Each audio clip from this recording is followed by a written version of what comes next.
Hello friends, welcome to my Debasmita's mini blog.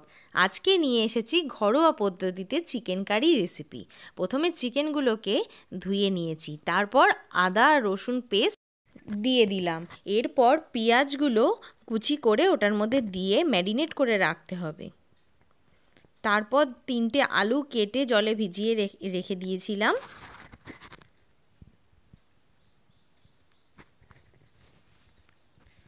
সব একসাথে marinate করে রাখলে একটা অন্যরকম টেস্ট হয়। এরপর গুঁড়ো মশলা দেয়া হলো 1 চামচ শুকনো লঙ্কার গুঁড়ো, ধনে গুঁড়ো, জিরে গুঁড়ো আর হলুদ গুঁড়ো।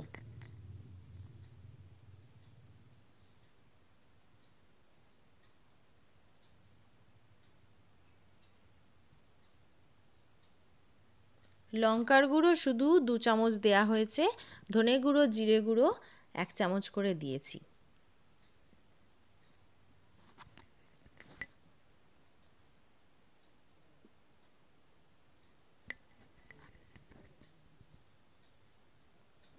এরপর টক দই ফেটিয়ে রাখা হয়েছিল, টক দইটা পরিমাণ মতন দেয়া হয়েছে।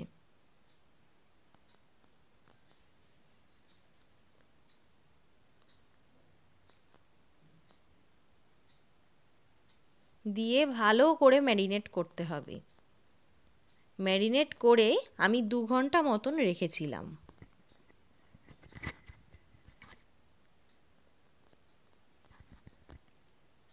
যত বেশিক্ষণ থাকবে তত টেস্ট বাড়বে চিকেনের। ঘরোয়া পদ্ধতির এই রান্নাগুলো কাদের কাদের এরকম ঘরোয়া পদ্ধতির রান্না ভালো লাগে অবশ্যই কমেন্ট বক্সে জানাতে কেউ ভুলবে না।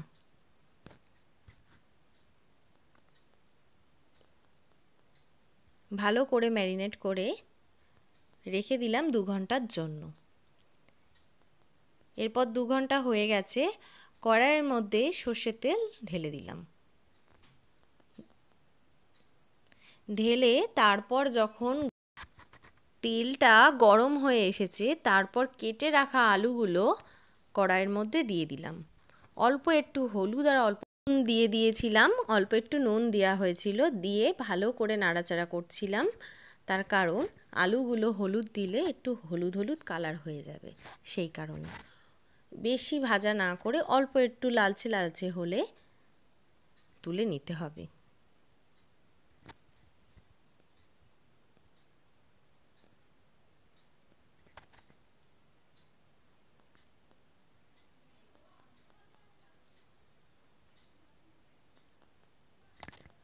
আলু ভাজা হয়ে গেছে, আলুটা তুলে রেখে তারপর সেই তেলে গোটা গরম মশলা দেয়া হয়েছিল, আর একটা শুকনো লঙ্কা আর একটা তেজপাতা।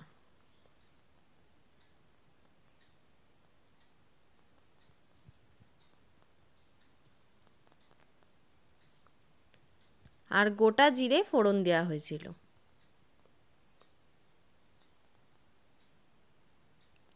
তারপর কেটে রাখা হয়েছিল পেঁয়াজটা দিয়ে দিলাম। দিয়ে ভাজা ভাজা করতে হবে, অল্প আঁচেই করতে হবে।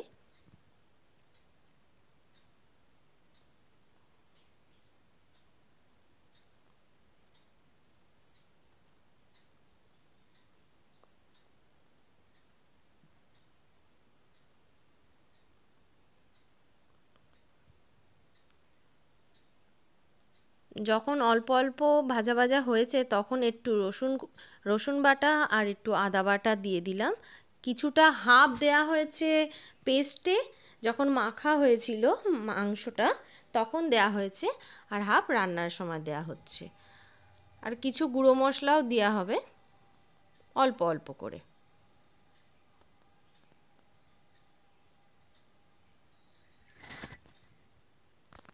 দেয়া হলো পরিমাণ মতন চিনি।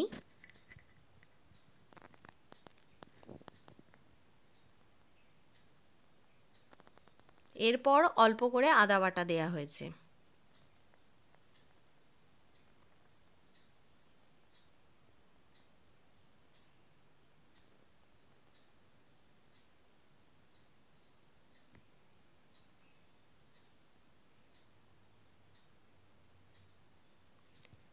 এরপর পরিমাণ মতন ধনে গুঁড়ো জিরে গুঁড়ো,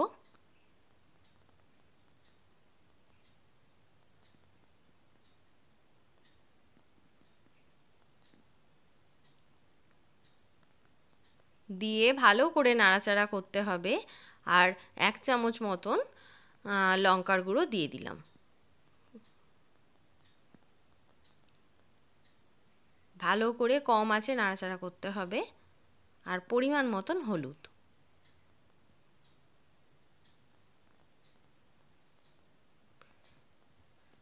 এরপর ম্যারিনেট করা চিকেনটা কড়াইতে ঢেলে দেব।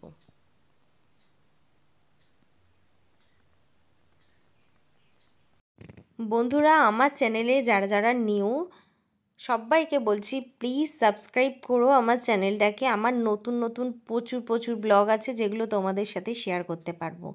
আর সাথে বেল আইকনটি টিপে দিতে হবে। কেমন লাগছে আমার ব্লগগুলো অবশ্যই জানাবে। নতুন নতুন ব্লগ পেতে হলে অবশ্যই সাবস্ক্রাইব মাই চ্যানেল।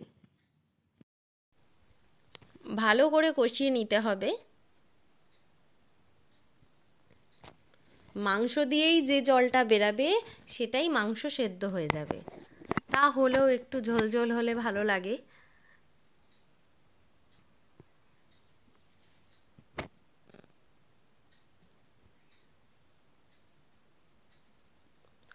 কষা মাংস হচ্ছে রুটির সাথে ভালো লাগে, রুটি পরোটার সাথে, ভাতের সাথে একদমই ভালো লাগে না। একটু ঝোল ঝোল না হলে কি আর ভালো লাগে বলো। দেখতেই পাচ্ছ কতটা জল ছেড়ে দিয়েছে। জল কিন্তু দেয়া হয়নি, মাংস থেকেই বেরিয়েছে। তো আলুগুলো দিয়ে দিয়েছি আর সাথে একটা টমেটো। পাশে গরম জল বসানো হয়েছে। বুঝতে পারছিলাম না গরম জল লাগবে কি না, অনেকটা জল বেরিয়ে এসেছিল।